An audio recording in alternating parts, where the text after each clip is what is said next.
سلامونه ګرانو دوستانو، په دې هیله چې ټول به راته روغ او جوړ د 2023 نړیوال جام کې تېره شپه افغانستان او پاکستان لوبډلې سره مخ شولې چې د افغانستان لوبډلې پاکستان لوبډلې ته په 8 وکټو ستره ماتې ورکړله. یوازې دا نه چې ماتې ورکړله، افغانستان په دغه لوبه کې څو ریکارډونه هم جوړ کړله.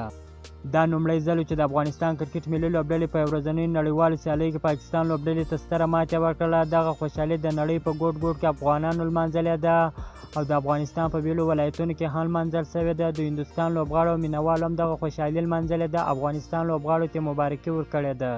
افغانستان له پاکستان سره لومړۍ نړیوالې ورځنۍ سیالي 11 کاله مخکې په 2012 د فروری میاشتې په متحده عربي اماراتو کې کړې وه چې دغه لوبه پاکستان په وروستي اور کې وګټله.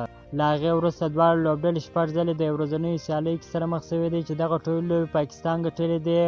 خو د 2023 نړیوال جام سیالیو کې پاکستان لوبډلې لومړۍ توپونه وکړله. په 500 اورونو کې د 7 لوبغاړو په سوځېدو سره 283 منډې هدف کېښوی. د 283 منډو هدف په تعقیب کې د افغانستان کرکټ ملي لوبډلې دغه هدف په 49 اورونو په وروستي توپ ترلاسه کړ او د پاکستان لوبډلې ته په 8 وکټو ستره ماتې ورکړه. ابراهیم ځدران تېره ورځ ډېره خوندوره په زړه پورې لوبه وکړله چې د لوبې غوره لوبغاړی اعلان شو. د لوبې غوره لوبغاړي ټرافي افغان کډوالو ته ډالۍ کړله چې د پاکستان څخه په زوره شړل شوی، یعنې د پاکستان حکومت په زوره شړلې وه.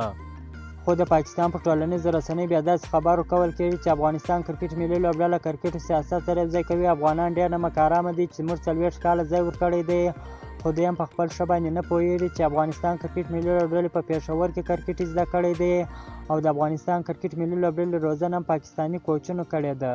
د پاکستان کرکټ ملي لوبډلې مینوال بیا خپل کرکټ بورډ او خپل کرکټ ملي لوبډلې ته ډېر بد رد وایي چې د پاکستان کرکټ بورډ ډېره خرابه لوبډله د نړیوال جام لپاره ټاکلې ده، نو ځکه افغانستان لوبډلې ته دغه لوبه وبایلله. که مو چیرې دغه ویډیو خوښ شوې ده په چینل کې نوي یاست نو حتما موږ چینل هم درسره سبسکرایب کړئ. تر بلې ویډیو پورې د الله په امان.